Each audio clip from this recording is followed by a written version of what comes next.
Jackie Lansdale is president of the Red River United Teachers Union. Miss Jackie, welcome back to Keel. Thanks for taking time. All righty, thanks. Our pleasure as always, ma'am. So, the plans for the upcoming school year, at least the first semester, put forth by Dr. Gorey and Mr. Mitch Downey over in Bossier. What's your overall assessment of those? How do you and the teachers that you talk to feel about those plans?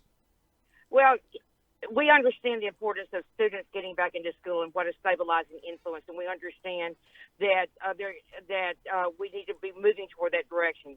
The question remains, how do we do that and make sure that we create a safe environment, not only for the staff, but for the students as well. So that's where we are with that. Everybody's giving it their best effort. We're putting a lot of, mitigation in place, but, it's really going to be wait and see.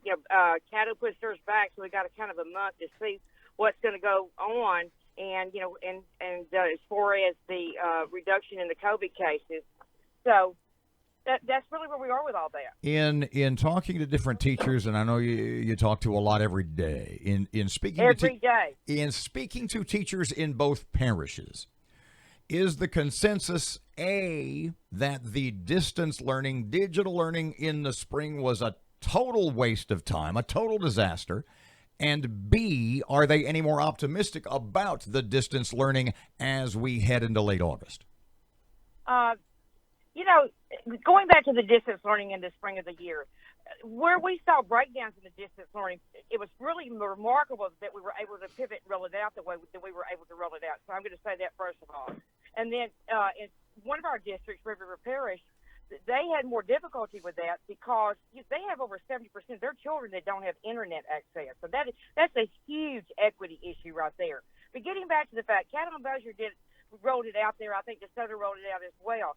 And it was really all we could do at the time that we did it. Now, we're coming back into the fall of the year. Caddo's coming out with a new program called Canvas that has a lot better interaction between it, plus the fact there's going to be a whole different level of accountability. There was really no harm, no foul in what we did in the spring. In the fall, you're going to be held responsible for what you complete. So it's a little bit different this time around. And we got a little time under our belt. But, the last thing I'll say to you about that is the fact is this is just a Band-Aid, a stopgap. This is not the way school is going to be once we get on to the other side of this. Jackie, what is your message to parents who are really afraid their children are going to fall behind because of the way school is going to be handled? I know a lot of them are like, I can't stay home and make sure they're doing what they're supposed to do. I've got to work.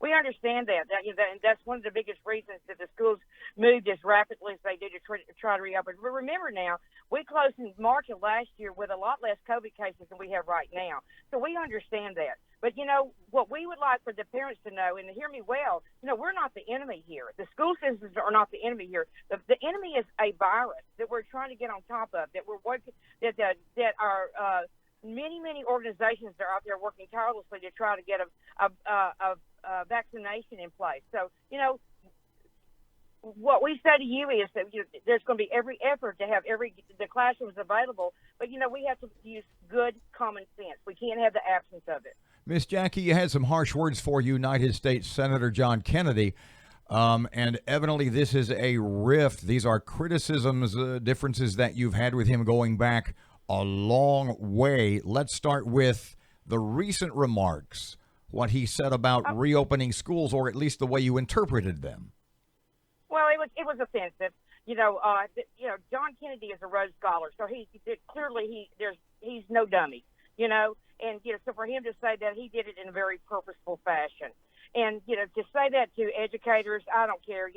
I wouldn't say that to anybody, much less somebody that I knew that was going to go into the classrooms and teach our boys and girls. That's the complete lack of respect. Let me ask you this, Jackie. You deal with the coaches as well. That most of them are also teachers. There's a lot of concern that if we don't have the athletics, those coaches will lose their extra money they get for coaching. Where are we on that? Is that playing a role in that? To date, it's not. And it's just not coaches. It's a lot of different areas that you're going to see any enrichment and a lot of other areas. But to date, the districts have acted with good faith because they know, as I hope everybody knows, this is not the way life is going to be.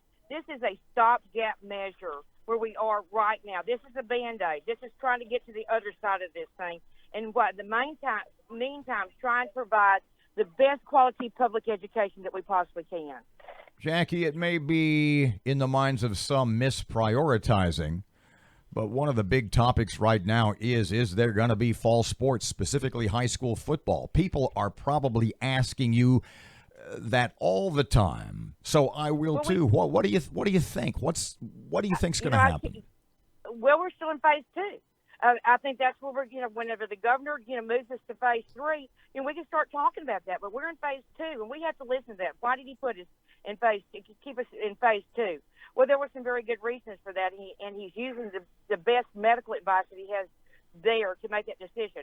If you go to any of our hospitals, I would challenge you to do that and look and see how many COVID cases you have and how many you had this time last month.